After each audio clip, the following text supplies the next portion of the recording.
The issue of ballooning expenditure needs to be addressed in the upcoming medium-term budget speech. And to this end, we are expecting a medium-term budget speech that is going to establish credibility.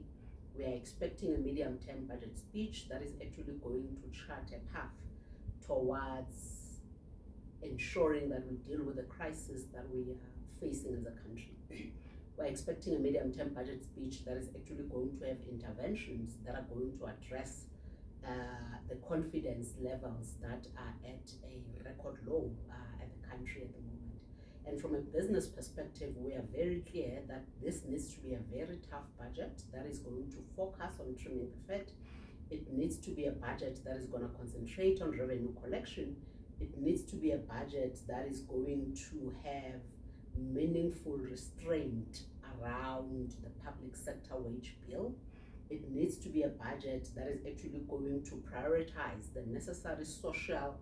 and recovery spending that we need to be focusing on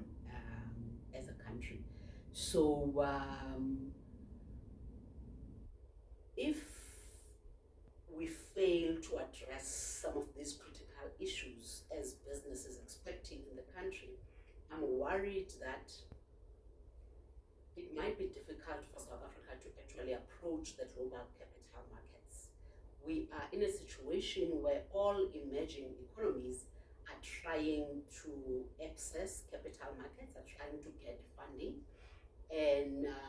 we have been given the final chance as a country through this medium-term budget speech to show that we can actually restrain ourselves, to show that we can restrain our expenditure, to show that we can focus on things that matter, to show that we are indeed,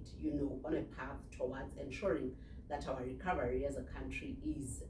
sustainable. So this is a very critical engagement that we're going to be having as a country that is not only looked